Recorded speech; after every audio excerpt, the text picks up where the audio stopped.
Bonsoir à vous tous. Je vous souhaite la bienvenue sur cette webconférence. Prévenir les expulsions locatives, ça va être notre thématique de ce soir. N'hésitez pas à nous dire dans le chat si tout est OK, si vous nous entendez, si vous nous voyez bien. Pour me présenter brièvement, moi je suis Audrey Lemercier, en charge de l'animation et de l'information logement à l'ADIL, Agence départementale d'information sur le logement, et donc à la Maison de l'Habitant de Nantes Métropole. Là, ce soir, pour une petite heure ensemble, pour parler de la prévention des expulsions locatives. Et donc, on est connecté notamment avec Lucie Kerwo, qui est conseillère juriste à l'ADIL. Bonsoir à toi, Lucie. Bonsoir. Et il y a notre collègue aussi, Élodie Varin, qui est chargée d'information à la Maison de l'Habitant, qui est connectée et qui pourra voilà, peut-être répondre à certaines questions déjà sur le chat, ou sinon vous envoyer des ressources. On pourra vous mentionner parfois des structures, des aides, des éléments juridiques. Et du coup, tout ça vous sera envoyé directement en lien sur le fil de discussion sur le chat. Pour commencer, juste un petit rappel du déroulé de la soirée, du déroulé de cette webconférence d'une heure. Lucie, dans un premier temps, va vous rappeler un peu l'émission de l'ADIL. Je le rappelle, ADIL, Agence départementale d'information sur le logement.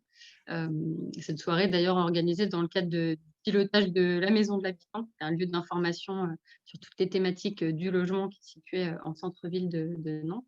Et donc, on parlera de notre rôle plus spécifiquement dans le cadre de la prévention des expulsions. Et puis ensuite, on rentrera dans une deuxième partie un peu dans le vif du sujet avec les différentes étapes de la procédure d'expulsion. Et puis, on terminera par un petit propos un petit peu plus général sur les structures qui peuvent être sollicitées, les aides, les accompagnements qui sont possibles pour les personnes qui sont en situation d'impayé de loyer. Voilà pour le déroulé de toute cette webconférence. Et donc, Lucie, dans un premier temps, je te laisse nous dire quelques mots justement sur notre rôle en tant qu'ADIL sur cette thématique de prévention des expulsions.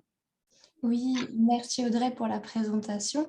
Alors effectivement, nous, à l'ADIL 44, quand je dis nous, je parle du service juridique de l'ADIL 44, on a pour rôle effectivement de délivrer des informations juridiques et financières gratuites, neutres et objectives sur les problématiques liées au logement, notamment dans le cadre aussi des thématiques d'expulsion, impayés de loyer.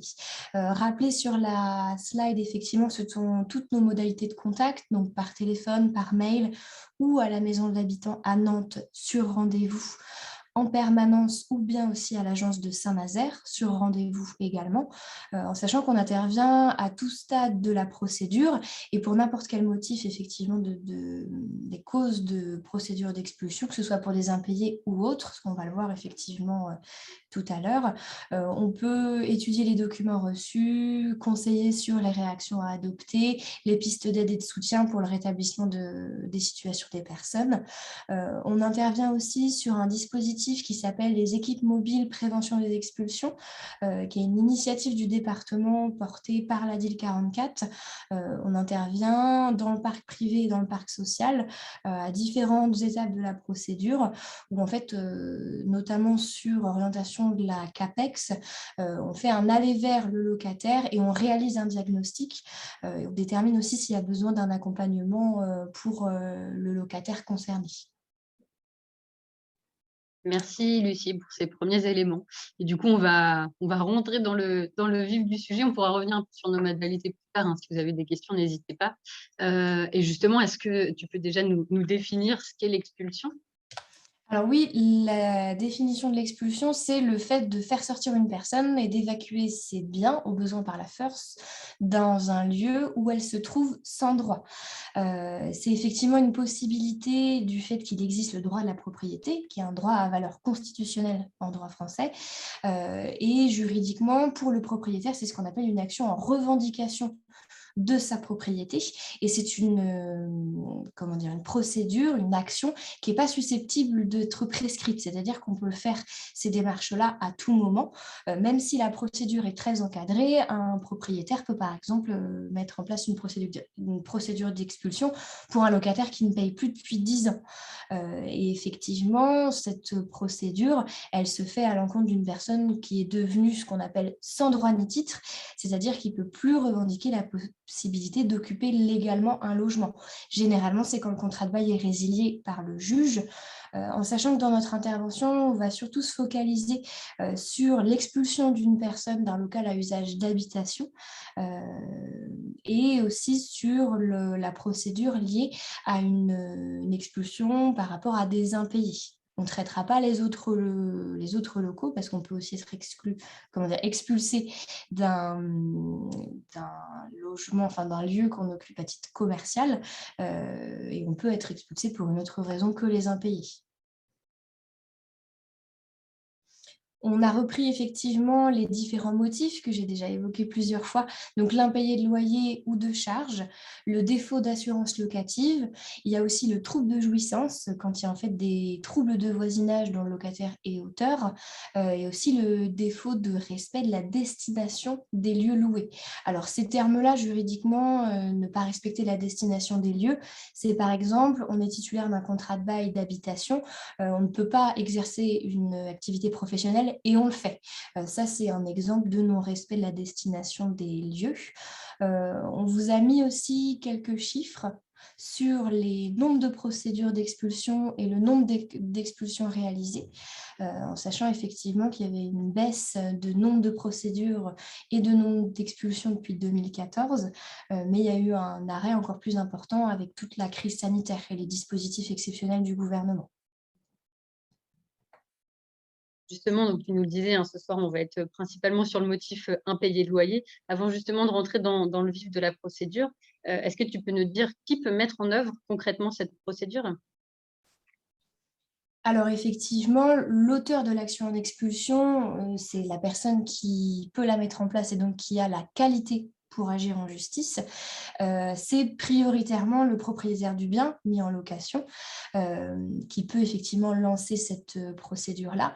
Il y a aussi des exemples de procédures lancées, comme on le voit à l'écran, par un syndicat de copropriétaires, quand le bailleur est notamment négligent, c'est qu'il ne fait pas le nécessaire auprès de son locataire.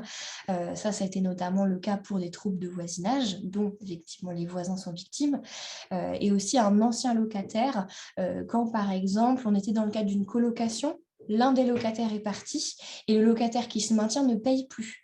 Par le jeu de ce qu'on appelle la solidarité entre les locataires, cet ancien locataire qui est parti, qui devenait redevable de ses loyers impayés par celui qui était resté, a pu en fait procéder à une procédure d'expulsion.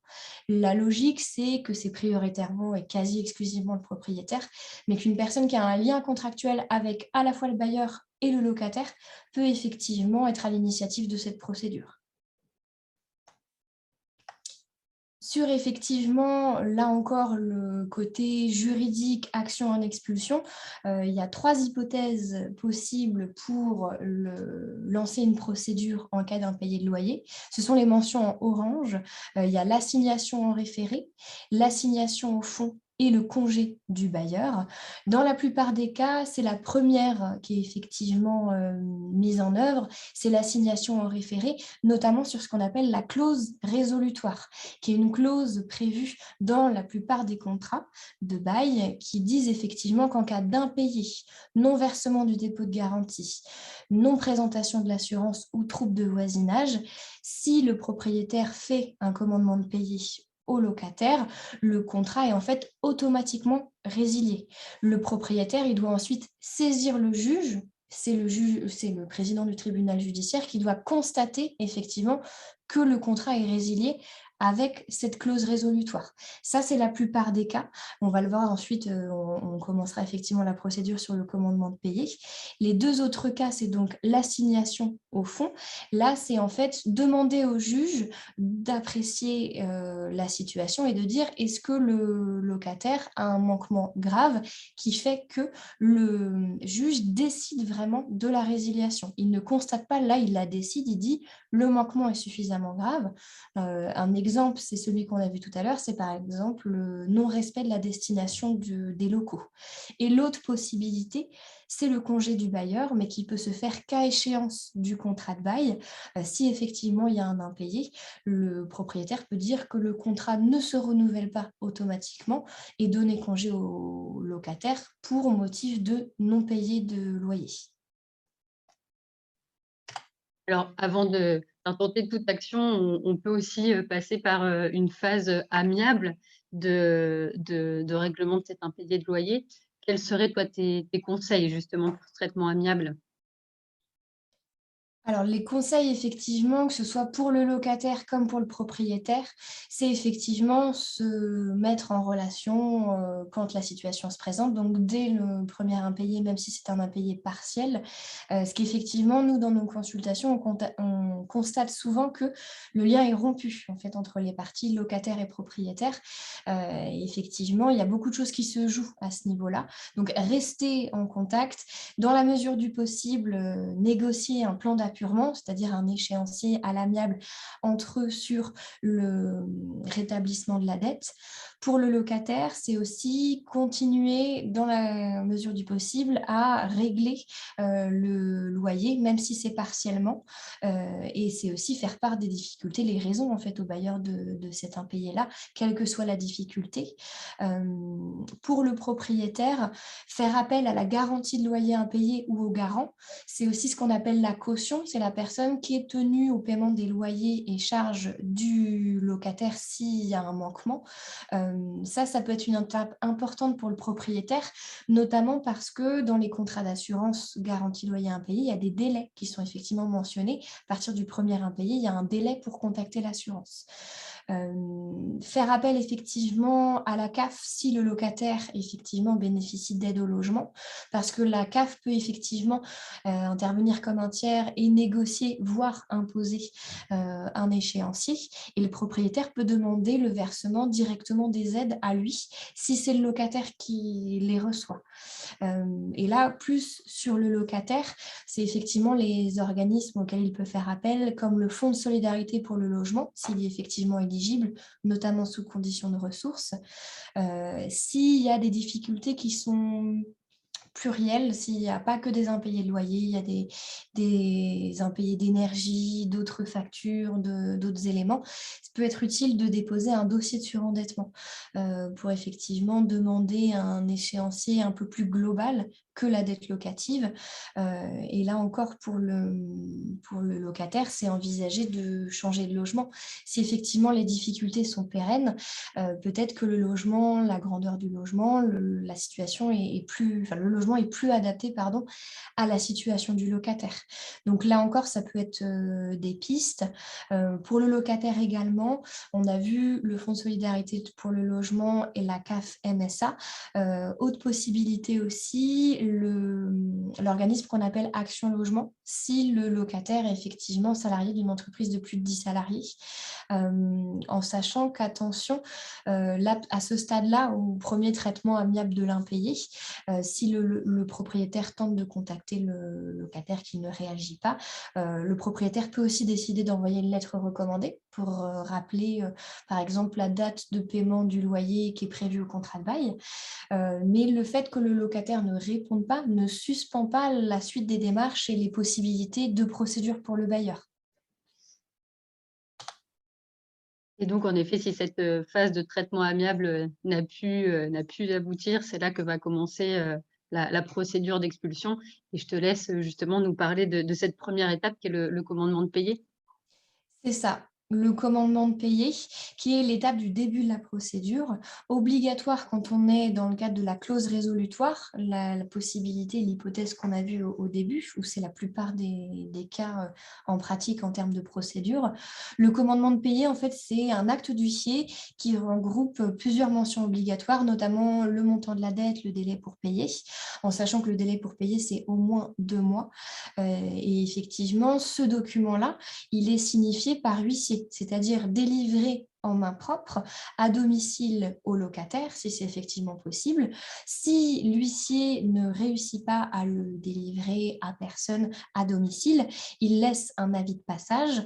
Effectivement, le locataire est averti via l'avis de passage et ensuite via un courrier simple que l'huissier est passé et qu'un commandement de payer est en cours à son encontre. Et ensuite, normalement, c'est le locataire qui se déplace pour récupérer effectivement l'acte parce qu'il ne peut ne pas avoir directement l'acte remis par l'huissier.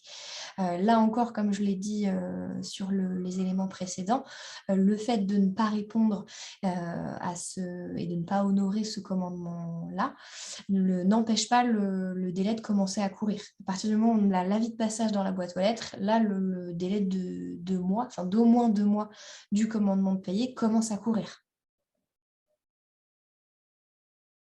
À ce stade, il y a effectivement 2 possibilités pour le locataire. Assez simplement, c'est proposer un échéancier au bailleur, donc proposer tant de mensualités par mois. Et aussi, l'autre possibilité, c'est payer l'intégralité de la dette si effectivement il est en capacité de le faire. Là encore, on vous remet les éléments sur rester un maximum au contact du propriétaire pour lui faire part de ses difficultés. Au niveau du commandement de payer aussi, une question qu'on a de manière assez fréquente, c'est le règlement des frais. Parce qu'en fait, le commandement de payer, c'est une obligation légale. Le propriétaire est obligé de passer par cette étape-là pour la procédure d'expulsion.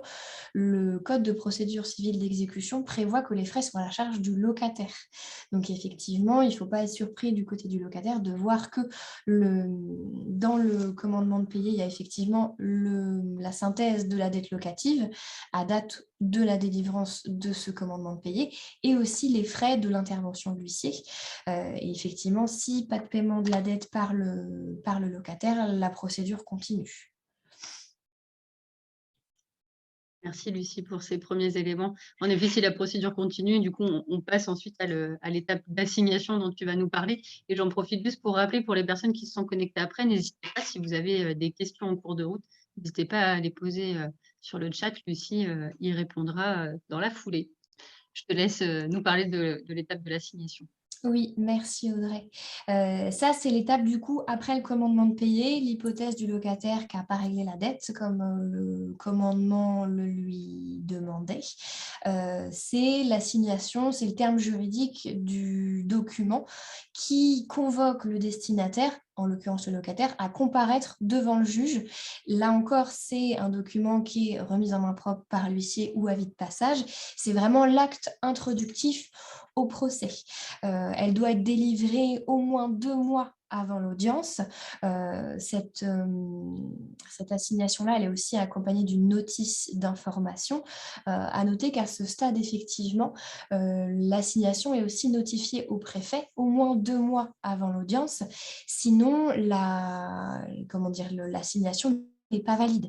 Tant que cette assignation n'est pas notifiée par le propriétaire ou par l'huissier au préfet, ce n'est pas suffisamment efficace en fait. La loi l'impose bien. Et là encore, en termes concrets, l'assignation, elle prévoit une audience devant le juge, donc du contentieux de la protection du tribunal judiciaire ou bien le juge des référés, comme on l'a vu tout à l'heure.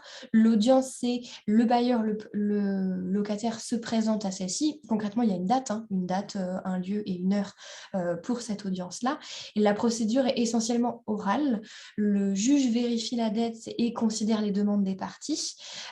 Et déclencher aussi à ce moment-là ce qu'on appelle un diagnostic social et financier pour le locataire. C'est effectivement un organisme qui est désigné par la juridiction pour rechercher et connaître un peu plus la situation du locataire, pour envisager effectivement des solutions d'apurement, voire de relogement, en sachant que ce diagnostic-là doit être transmis au juge au moins 5 jours, il y a marqué effectivement 5 jours avant l'audience. On reprend aussi dans nos éléments des conseils, là encore, au stade de l'audience, où effectivement, on se déplace devant le juge, pour le locataire comme le propriétaire. Ce qu'on conseille effectivement à ce stade, c'est de s'organiser pour être présent ou représenté à l'audience.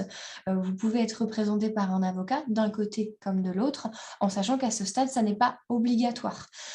Si vous ne pouvez pas être représenté par un avocat, vous avez aussi la possibilité d'être représenté par un proche, un conjoint, un parent en ligne directe. La loi les identifie effectivement qui peut vous représenter. La logique, c'est effectivement quelqu'un de proche de vous, avec qui vous avez un lien de parenté ou votre conjoint. Conseil aussi, c'est réunir tous les éléments de preuve de la bonne foi, notamment pour le locataire, c'est de bien conserver les preuves des réponses qu'on a fait au propriétaire, des éléments d'information qu'on a pu lui délivrer à quelle date, parce qu'effectivement, ça peut être important à ce stade-là. Comme le juge a un pouvoir de décision sur ce qu'il va prononcer, il y a quand même une différence entre le locataire qui n'a jamais répondu, qui a laissé couler les choses, et le locataire qui s'est toujours mis à disposition du propriétaire bailleur, qui a fait part de ses démarches et des raisons de sa situation. Donc nous, on conseille effectivement de garder toutes les preuves de ces démarches-là pour la bonne foi. Proposer aussi concrètement des échéanciers réalistes et des solutions pour l'audience, c'est effectivement aussi faire preuve devant le juge d'une conscience de la situation, de ce à quoi on s'expose et d'une volonté en fait de rétablissement de la situation pour le locataire. Du côté du locataire et du propriétaire, voir effectivement si vous ne pouvez pas faire appel à une protection juridique. Ça, c'est via un contrat d'assurance qui a été souscrit, qui peut permettre une prise en charge des frais d'avocat. Il y a aussi à ce stade l'aide juridictionnelle, qui est une prise en charge des frais de procédure sous condition de revenus. Et on vous a mis enfin la sollicitation d'une consultation auprès d'un avocat dans une permanence. Il y a même le site internet où vous pouvez consulter effectivement les lieux de permanence.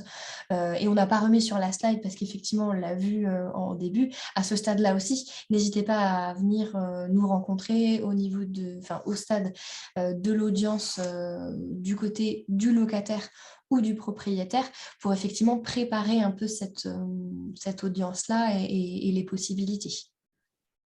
Elodie vous a renvoyé justement dans le chat un lien vers nos modalités de contact si vous avez besoin de nous rencontrer, que ce soit à Nantes ou à Saint-Nazaire. N'hésitez pas à aller consulter ça sur notre site. Prochaine étape, du coup, on passe à l'étape du jugement. Est-ce que, Lucie, tu peux nous expliquer un petit peu ce que c'est et quelles sont les hypothèses possibles à cette étape? Alors, le jugement, c'est la suite logique de l'audience devant le juge. L'audience, effectivement, il a été vu par les parties. Chacun lui a fait part de ses demandes, de ses arguments. Le juge prend effectivement sa décision via l'acte qu'on appelle le jugement. Là encore, intervient encore un huissier de justice, vous voyez, et ça reviendra encore dans la suite des étapes. L'huissier de justice intervient à beaucoup d'étapes de la procédure et il fait la signification, c'est-à-dire comme le commandement, il se déplace chez le locataire et signifie effectivement ce jugement-là, en sachant qu'il y a aussi un délai pour le locataire pour faire appel de la décision. Il y a un délai d'1 mois pour un jugement quand on est dans le cadre de la résiliation du contrat de bail devant le juge du contentieux de la protection et c'est 15 jours pour une ordonnance de référé. Là, c'est sur l'hypothèse clause résolutoire. Concrètement, le juge, il peut constater, prononcer la résiliation du contrat de bail. Le locataire devient du coup officiellement sans droit ni titre. À partir du moment où le contrat est résilié, s'il se maintient dans les lieux, s'il ne quitte pas les lieux, il est redevable d'une indemnité d'occupation qui s'élève au montant du loyer. Ce jugement-là, c'est la pierre angulaire de la procédure parce que c'est la décision qui permet ensuite, c'est le document, c'est l'acte qui permet ensuite au propriétaire de voir effectivement le locataire réellement expulsé. C'est ce qu'on appelle aussi le titre exécutoire du propriétaire. Le juge peut à ce stade décider de délai pour quitter les lieux. Quand bien même il dit que le contrat de bail est résilié à telle date, il peut donner par exemple un délai de quelques mois, 5-6 mois pour quitter le logement par rapport aux arguments qu'aurait pu donner le locataire. Si par exemple à ce stade-là, Pour donner des choses un peu concrètes, on est sur un locataire qui sait que dans 6 mois, il déménage, il a acheté une maison, il a un autre logement, il peut être hébergé par une connaissance. Et le juge pourrait en tenir compte et dire on laisse le délai pour quitter les lieux au locataire par rapport à cette situation-là. À noter aussi que si le locataire paye, s'acquitte de l'indemnité d'occupation équivalente au loyer, donc chaque mois, les aides au logement sont maintenues si effectivement le locataire y est éligible. Dans la slide qui suit, on voit la deuxième hypothèse. C'est là où le juge ne décide pas et ne constate pas la résiliation du contrat de bail, mais met plutôt en place des délais de paiement. Ça suspend effectivement la procédure d'expulsion et la clause résolutoire, en sachant que le délai que peut donner le juge à ce stade, c'est effectivement un délai maximum de 3 ans. Et dans ce cadre-là, le juge il prévoit aussi un échéancier précis de la dette auquel le locataire est effectivement contraint. Si le locataire respecte effectivement l'échéancier mis en place par le juge correctement, la procédure s'interrompt définitivement, le bail continue. Si effectivement le locataire ne respecte pas les délais, les montants qui lui sont prescrits, là pour le coup la procédure d'expulsion continue et on considère que le bail est résilié à partir du moment où les éléments ne sont pas respectés. L'étape d'après, c'est effectivement le commandement de quitter les lieux. C'est effectivement quand le jugement a été rendu. Ça s'appelle commandement de quitter les lieux ou commandement d'avoir à libérer les lieux. On peut entendre les deux. C'est là encore une étape obligatoire qui se fait par l'intermédiaire d'un huissier, là encore. Le locataire, on lui laisse au moins 2 mois pour libérer les lieux, en sachant que c'est ce fameux titre exécutoire, la décision, le jugement qu'on a vu un peu plus tôt, qui permet effectivement à l'huissier de délivrer ce commandement de quitter les lieux. Et c'est le dernier avertissement, en fait, pour le locataire, de lui signifier effectivement qu'il a à quitter les lieux. Si cette étape-là n'est pas respectée, là encore, la procédure ne peut pas se poursuivre. À noter effectivement que cet acte n'efface pas la dette locative, le locataire doit partir et effectivement épurer sa dette, en sachant qu'il y a un tempérament à cette étape-là pour les squatteurs, le trouble de voisinage quand le locataire refuse d'être relogé par son bailleur HLM et l'éviction d'un conjoint violent. Il ne bénéficie pas directement de cette protection du commandement de quitter les lieux qui laisse 2 mois. Je ne rentre pas dans le détail, mais effectivement, dans ces 3 cas-là, le commandement de quitter les lieux n'est pas forcément 2 mois pour libérer les lieux.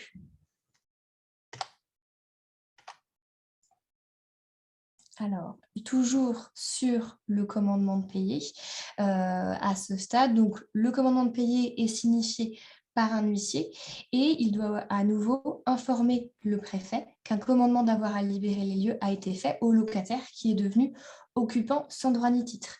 À cette étape-là aussi intervient la CAPEX, qui est la commission de coordination des actions de prévention des expulsions locatives. Le locataire est aussi informé de la possibilité de saisir la commission du droit au logement opposable.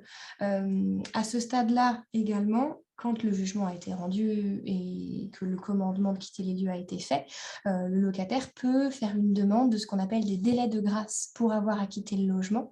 Et ça se fait auprès du juge de l'exécution.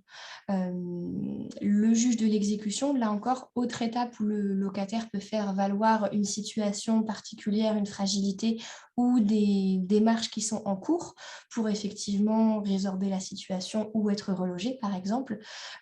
C'est ce juge-là, il pourra tenir compte de ce type de situation et de conditions particulières pour décider de délai pour avoir à quitter le logement, en sachant que les délais, c'est de 3 mois à 3 ans. En sachant que je reviens sur l'avertissement du préfet à ce stade du commandement de quitter les lieux. Là encore, c'est une obligation. Suspension de la procédure d'expulsion jusqu'à ce que la notification soit faite effectivement au préfet. Merci beaucoup, Lucie. Il y a quelques personnes qui nous ont rejointes en cours de route. Donc, pour résumer, hein, Lucie était en train justement de nous dérouler toute la procédure d'expulsion. On va en arriver à l'étape 6 de l'expulsion. On était sur l'étape première, commandement de payer, ensuite assignation, audience, jugement, commandement de payer. Voilà, pour les quelques personnes qui n'ont pas pu avoir les informations, juste, je vous précise on vous enverra tous ces éléments-là dès demain pour que vous puissiez rattraper les quelques éléments que vous n'avez pas entendus au début. Et surtout, n'hésitez pas à poser des questions. On aura, je pense, le temps de revenir sur quelques éléments qui auraient pu être dits en début de webconférence. Et donc, Lucie, je te laisse justement parler de l'expulsion et puis éventuellement aussi de la réquisition pardon, de la force publique. C'est ça, c'est effectivement les étapes de la fin de la procédure d'expulsion. C'est l'expulsion proprement dite. Quand on est passé par toutes les étapes, le jugement a été rendu, le bail est résilié, le commandement de quitter les lieux a été fait. Là, effectivement, il y a à nouveau l'intervention d'un huissier de justice pour l'expulsion, en sachant que c'est vraiment le monopole de l'huissier que de procéder à l'expulsion. Concrètement, l'huissier se présente au domicile des occupants devenus sans droit ni titre. Si les occupants acceptent de partir immédiatement, l'huissier établit un procès-verbal d'expulsion, il se fait remettre les clés et la procédure prend fin. À noter là encore que les anciens locataires peuvent encore avoir une dette à régler. Ça se sépare effectivement à ce niveau-là. On est sur la libération des lieux pour que la dette ne s'alourdisse pas, mais la dette qui est effectivement effective reste toujours due par les locataires en termes de paiement. Selon les circonstances, on vous l'a mis aussi, l'huissier peut convenir d'une date précise pour l'expulsion du locataire, en sachant aussi que si les occupants partent immédiatement, il y a aussi la remise des clés comme on l'a vu, mais il y a aussi le changement des serrures. En fait, l'huissier effectivement peut décider de procéder à ce stade-là au changement des serrures pour éviter que les personnes se réinstallent dans le logement. Et l'autre hypothèse, c'est effectivement les occupants qui ne sont pas partis, s'opposent au départ ou sont absents, pour quelque raison que ce soit. Là, l'huissier dresse un procès-verbal de tentative d'expulsion ou de carence pour dire effectivement qu'il n'a pas pu reprendre les lieux de manière volontaire, avec la présence des intéressés. Si effectivement on est dans ce cadre-là, de l'huissier qui ne peut pas récupérer le logement, le propriétaire doit faire une réquisition de la force publique ou autrement dit demander le concours de la force publique. Cette démarche, elle peut être faite par l'huissier ou par le propriétaire et c'est effectivement adresser une demande au préfet de faire intervenir la force publique, donc police ou gendarmerie, pour l'expulsion par la force. Cette étape, elle est rendue obligatoire parce que le code pénal prévoit effectivement que toute expulsion doit se faire par l'assistance de la force publique. Si ça n'est pas le cas, la personne, a priori le propriétaire, est passible d'une sanction pénale, 3 ans d'emprisonnement et jusqu'à 30 000 € d'amende. En sachant qu'à ce stade-là, le préfet va aussi vérifier les étapes de la procédure, la copie de la décision de justice. Il va pouvoir aussi se rendre compte si le commandement de quitter les lieux n'a pas été fait ou si le délai n'est pas encore effectivement complètement épuisé. Au stade de la réquisition de la force publique, quand le préfet a été prévenu effectivement qu'on sollicite cette force publique pour une expulsion forcée, il a 2 mois pour répondre à la demande. Là encore, le préfet a effectivement un pouvoir décisionnaire sur effectivement l'accord ou non de cette force, ce concours de la force publique. Il peut donner son accord ou effectivement la police, la gendarmerie pourra être mandatée pour cette expulsion, ou alors il le refuse. Du coup, l'expulsion ne peut purement et simplement pas avoir lieu. À ce stade-là, le propriétaire peut quand même, si on est sur un refus de la force publique, le propriétaire peut demander en fait une indemnisation pour le préjudice subi, parce que comme il ne peut pas se faire justice lui-même et expulser, et que le préfet ne lui accorde pas, alors que la loi impose qu'on passe par cet accord de réquisition de force publique. C'est vraiment une procédure contre l'État qui n'a pas accordé le concours pour le propriétaire. Là encore, je la mentionne, je ne rentre pas en détail sur cette procédure-là. Et effectivement, si le préfet constate un délai qui n'est pas respecté, le propriétaire et l'huissier devront refaire une demande après avoir respecté les conditions ou les délais manquants constatés par le préfet, en sachant que l'absence de réponse dans le délai de 2 mois, dans ce cas-là, vaut refus de la force publique, enfin refus du concours de la force publique. Et justement, juste après, tu vas nous indiquer quelles sont les étapes ou du moins ce qui se passe une fois que le préfet donne son accord justement pour le concours de la force publique. C'est ça, sur cette slide-là, on reprend effectivement ce qui se passe concrètement quand le préfet accorde l'assistance de la force publique. C'est l'identification, effectivement, le responsable de l'unité de police ou de gendarmerie qui va pouvoir accompagner l'huissier lors de l'expulsion. L'huissier se met en contact donc avec cette unité-là pour pour prévoir les modalités précises de l'intervention. L'occupant est informé par courrier de la date d'expulsion et l'huissier se présente au domicile avec la police-gendarmerie. Là encore, on ne l'a pas abordé un peu plus tôt, mais une expulsion, ça se fait en semaine après 6 heures et avant 21 heures et pas les jours fériés. Il y a vraiment cet encadrement temporel de la possibilité de faire une expulsion qu'on a remis ici. À ce moment-là, quand on intervient par la force avec la police-gendarmerie pour évacuer le locataire, les meubles peuvent être déplacés à ce moment-là, ou bien l'évacuation peut être différée. Là encore, changement des serrures par un serrurier qui généralement accompagne l'huissier, et l'huissier dresse l'étape finale de la procédure, le véritable procès-verbal d'expulsion, vu qu'il a pu reprendre le logement avec la participation des forces de police ou de gendarmerie. On a vu Aussi. Oui. Je me permets juste de Pardon. revenir sur des éléments que tu as dit au tout départ. Excuse-moi, parce qu'on a reçu un petit message en privé Oui. que tout le monde n'a peut-être pas vu sur, alors on n'aura peut-être pas tous les chiffres, mais justement, un des participants qui se questionnait un peu sur le nombre de procédures d'expulsion, sur les nombres de réquisition de la force publique, etc. Donc juste pour revenir dessus, puis on pourra vous renvoyer les chiffres. Lucile disait un peu en introduction, par exemple en 2019, il y a eu un peu plus de 153 000 procédures d'expulsion qui ont été lancées en France. Et sur cette même année, il y a 16 700 expulsions qui ont été effectives, qui ont été réalisées. Donc ça donne un petit ordre d'idée, voilà, sur les plus de 150 000 lancés et les 16 000 qui ont abouti.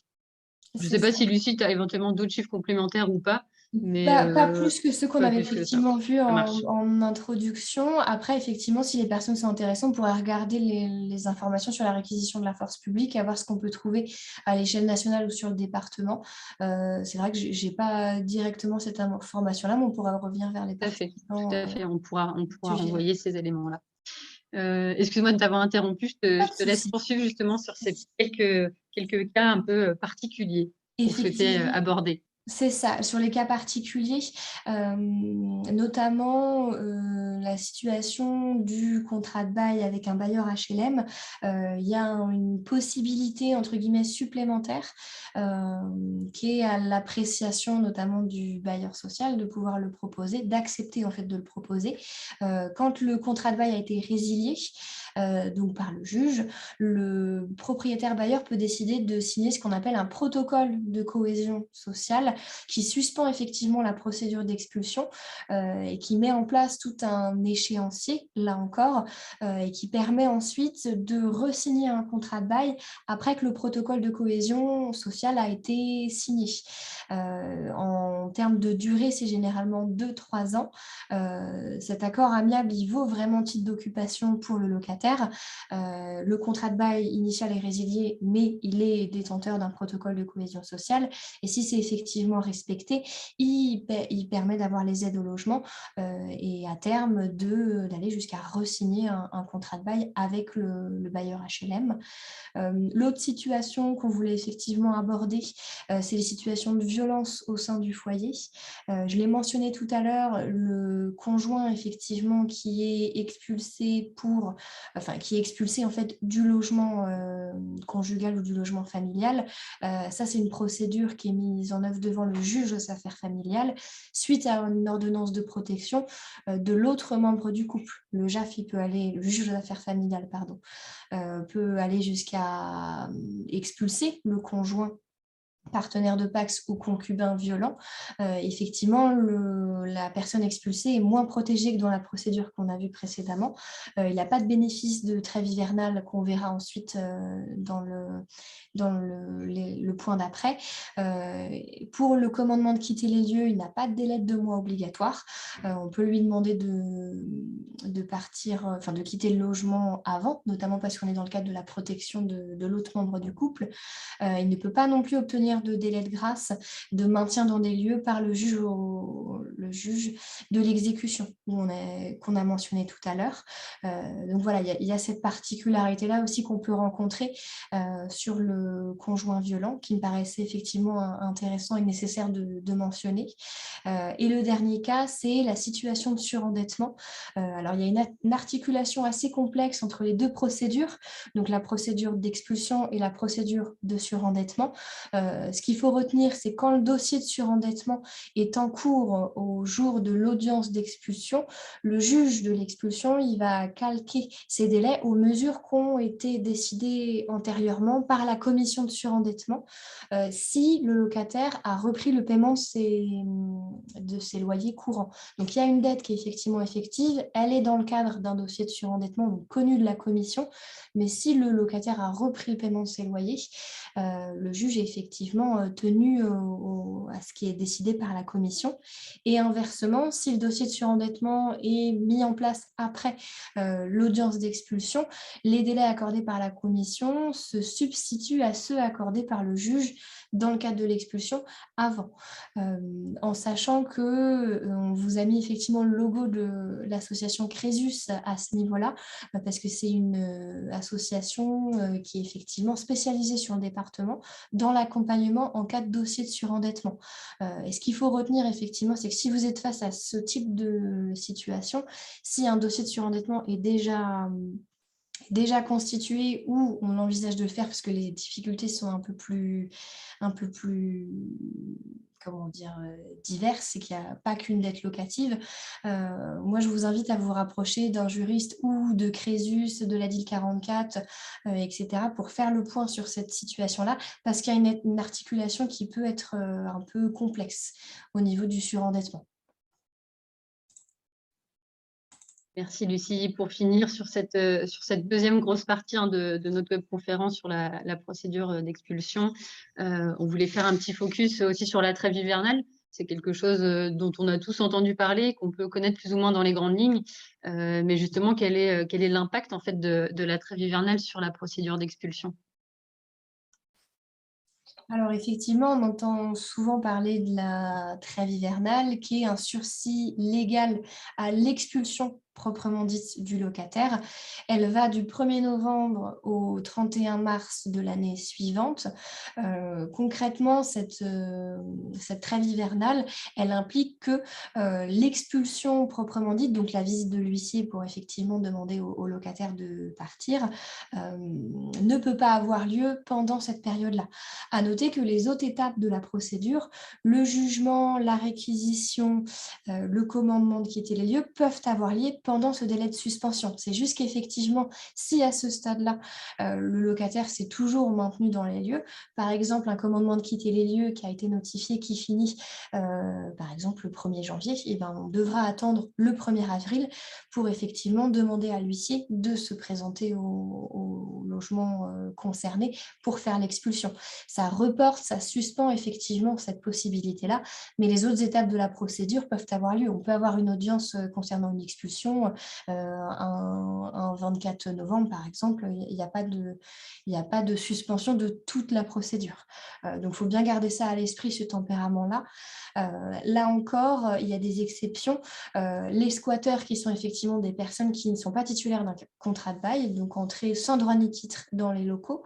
Il y a aussi les étudiants qui ne bénéficient pas de la trêve hivernale quand ils ont cessé de réunir les conditions de la mise à disposition d'un logement. C'est en fait le logement, par exemple, Crous, qui est effectivement donné à un étudiant. S'il ne respecte plus les conditions, il ne bénéficie pas de la trêve hivernale, il peut être expulsé dans cette période-là. Autre tempérament aussi, qui est, je pense, assez rare, je n'ai pas trouvé d'éléments très concrets à ce niveau-là, c'est en cas de relogement, c'est-à-dire quand la famille concernée bénéficie d'un relogement qui effectivement correspond à ses besoins d'occupation et à ses besoins concrètement. Après, je ne sais pas si en pratique, effectivement, c'est souvent le cas de partir sur une exception à la trêve hivernale dans ce cas-là.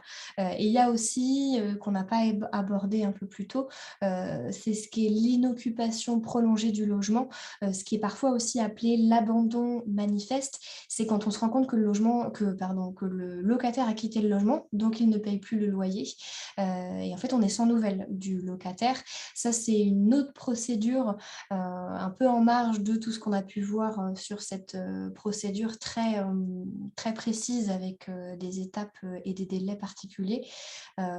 Ça pourrait être aussi une situation un peu plus en marge de cette procédure-là, où il ne faut pas hésiter à venir nous voir pour qu'on voit, parce que la procédure n'est pas exactement la même sur l'inoccupation prolongée.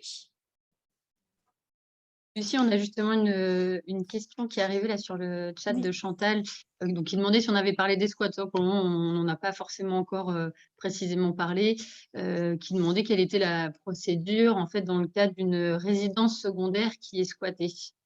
Alors, dans le cadre d'une résidence secondaire qui est squattée, c'est la même procédure que dans le cadre du squat d'une résidence principale. Et c'est une procédure qui est assez méconnue. Il faut en fait contacter le préfet pour qu'effectivement, dans les 48 heures, il prononce l'expulsion des personnes qui sont entrées, du coup, ce qu'on appelle par voie de fait, sans titre, en sachant que pour pouvoir contacter le préfet à ce sujet-là, il faut avoir préalablement déposé plainte, justifier effectivement qu'on est dans le cadre d'un domicile, donc une résidence secondaire par tout moyen, facture de consommation, etc. Tout ce qui peut prouver effectivement qu'on est dans le cadre d'une résidence secondaire. Et il faut aussi avoir fait constater l'occupation illicite par un officier de police. Effectivement, dans le cadre des squats, c'est des situations qui sont assez largement médiatisées et qui peuvent paraître complexes parce qu'on s'imagine qu'il faut constater dans les 48 heures les éléments. C'est pas forcément vrai et on n'est pas forcément au courant de cette procédure via le préfet qui est en fait le contacter. Lui, dans les 48 heures, il a l'obligation de prononcer effectivement l'expulsion de ces squatteurs-là par la force dans un délai qui est au moins de 24 heures.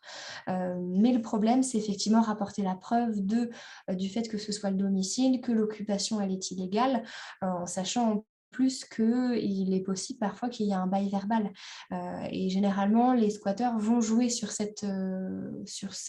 flou-là juridiquement, le locataire qui a un bail verbal, en sachant que dans le cadre d'un squat, nous, ce qu'on conseille effectivement, c'est de se rapprocher d'un huissier, parce qu'effectivement, on peut mandater un huissier pour toutes les étapes de la procédure dans le cadre d'un squat.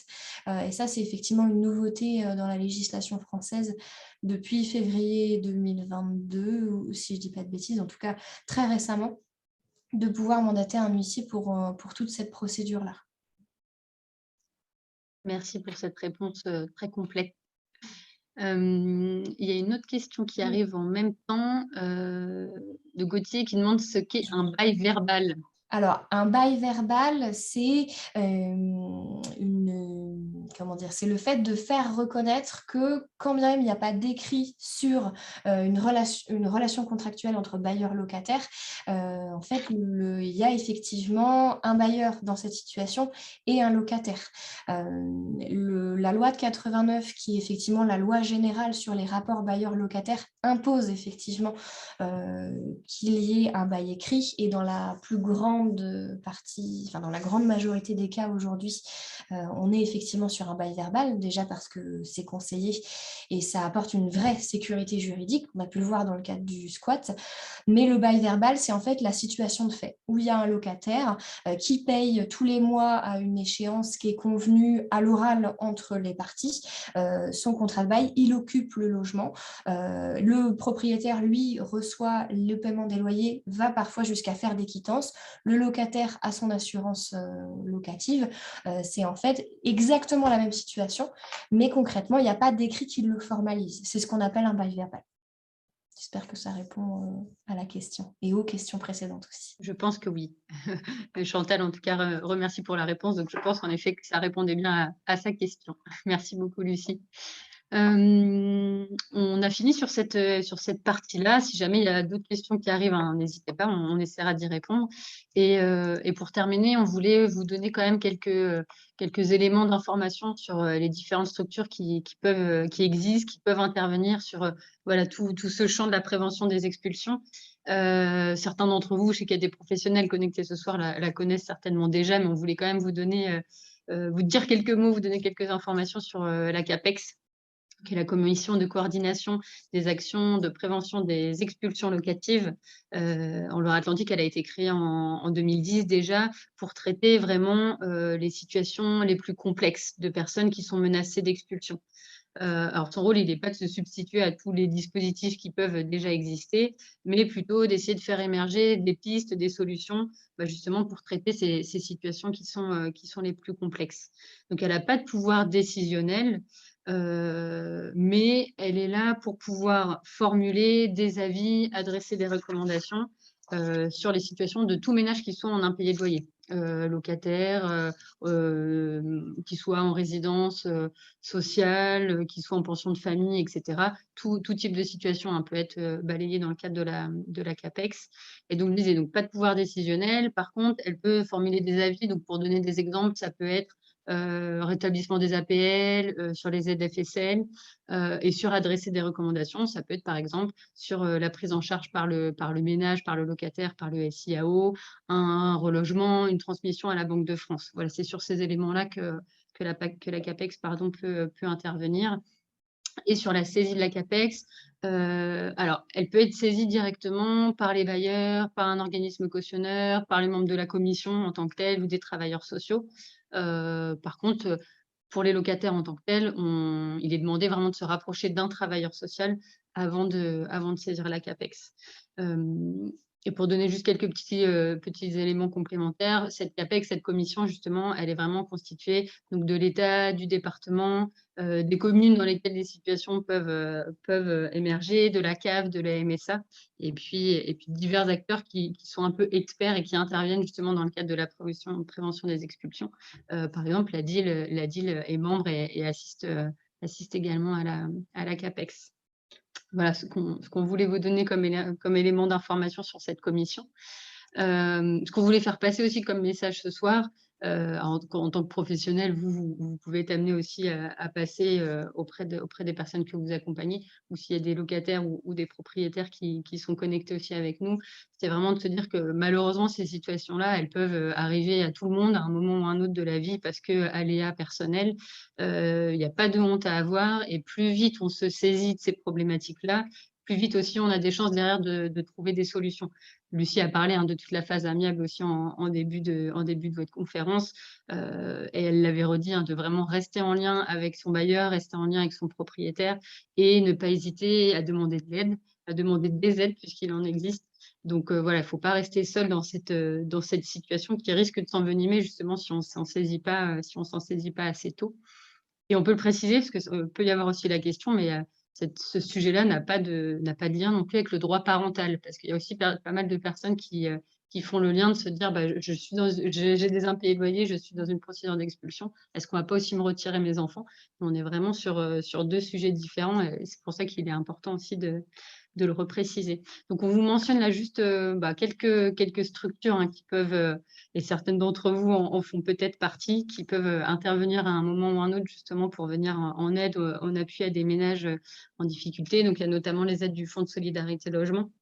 Aide au maintien, il y a des aides aussi au maintien des énergies, eau, télécommunications. Donc ça, c'est sur critères, hein, de ressources et puis sur présentation des factures. On vous a remis là les coordonnées du FSL métropolitain, puisqu'on est dans le cadre maison de l'habitant, mais on pourra aussi vous redonner les contacts, du FSL départemental, si besoin. Au niveau des CCAS et des EDS aussi, hein, il y a vraiment des équipes de travailleurs sociaux, qui sont là pour proposer un service de proximité, un accompagnement, gratuit, qui est ouvert à tous, sur toutes les questions, hein, qui peuvent être liées à des difficultés dans le champ de la vie personnelle et notamment sur les questions du logement. On vous a indiqué le site de la Loire-Atlantique parce que c'est sur celui-ci que vous pourrez très facilement, retrouver les coordonnées, par exemple, de l'EDS le plus proche de chez vous. Il y a une multitude d'EDS, on peut pas tous les lister ce soir, mais un ménage peut du coup aller sur le site de la Loire-Atlantique. Je pense qu'Élodie va renvoyer le lien exact, saisir son adresse et du coup avoir les coordonnées de l'EDS qui peut solliciter, au plus proche de chez lui. De même pour le CCS, il y a un CCS, voilà, globalement sur toutes les communes. Donc ne pas hésiter à se rapprocher du CCS de sa commune de résidence. Et sur le site de la Loire-Atlantique, vous retrouverez aussi, toutes les coordonnées des CCS en fonction de votre commune. Pour ceux qui travailleraient dans des plus grosses entreprises, il peut y avoir aussi, un service social en entreprise, hein, avec des travailleurs sociaux, qui sont là pour accompagner les salariés à la fois sur le volet professionnel, mais aussi du coup sur le volet personnel, sur tous les sujets. Ils peuvent, avoir vraiment un rôle d'information, d'orientation, de conseil. Donc ne pas hésiter à les solliciter également. Et puis on a mentionné la CAF et notamment son pôle, famille, puisque la CAF propose un accompagnement individuel, donc du coup, évidemment à ses allocataires, hein, dans le cadre d'impayés de loyer. On vous a remis le numéro de téléphone. Il y a plusieurs possibilités en fait, hein, pour saisir ce service-là. Soit c'est le travailleur social de la CAF, hein, qui va être interpellé, de la situation de la personne et qui va du coup reprendre contact directement avec le ménage pour lui proposer une première rencontre, un premier entretien. Mais sinon, c'est un travailleur social potentiellement qui accompagne le ménage ou le ménage lui-même qui peut solliciter, directement le pôle famille. Donc du coup, on vous a remis aussi le numéro de téléphone et puis le mail et les horaires sur lesquels vous pouvez contacter ce service-là. Je vois qu'Élodie vous a envoyé justement divers liens, hein, par rapport à ce qu'on disait sur les EDS et les CCS. N'hésitez pas à poser des questions et puis, Lucie, je ne sais pas si tu as besoin de compléter, mais en tout cas, tous ces éléments-là, comme je disais un petit peu plus tôt, on va vous les renvoyer. On vous renverra le support et puis on vous renverra tous les liens qui ont été envoyés par Élodie, dès demain dans un petit mail récapitulatif et puis, vous retrouverez aussi le replay de cette webconférence en ligne. Ça, si vous avez, loupé certains éléments, vous retrouverez tout ça et puis la conclusion aussi, c'est de se dire que la DIL est aussi une porte d'entrée d'information de toute façon sur toutes ces thématiques-là. On a voilà notre équipe de conseillers juristes dont fait partie l'UTI, que ce soit les conseillers, à Nantes, à Saint-Nazaire ou après qui peuvent être rencontrés aussi sur les différentes permanences sur le département. Oui. Donc ne pas hésiter en cas de doute, voilà, il y a beaucoup d'informations, beaucoup de structures qui peuvent potentiellement intervenir, aider les ménages à un moment ou à un autre. Faut pas hésiter à nous solliciter pour, éclaircir une question ou une thématique, une situation un petit peu particulière. Et pour compléter, du coup, Audrey, tu m'as tendu effectivement la perche, entre guillemets. On l'avait dit effectivement dans le rôle de la DIL, on répond aussi aux professionnels. Effectivement, je ne l'ai pas précisé dans mon propos introductif, je focalisais effectivement sur le côté locataire, bailleur, directement impacté par la situation. Après, si vous accompagnez des personnes dans ce cadre-là, vous pouvez aussi, vous, directement nous contacter sans souci. Tout à fait. Merci pour ce petit rappel, Lucie. Écoutez, merci à tous. Je regarde quand même si jamais il y a une petite question, de fin, mais je ne crois pas. Merci Chantal, merci Jean-Yves pour les petits commentaires et puis, on vous renvoie tout ça, dès demain et on vous souhaite, une bonne soirée. Merci à Élodie, merci à Lucie et à bientôt.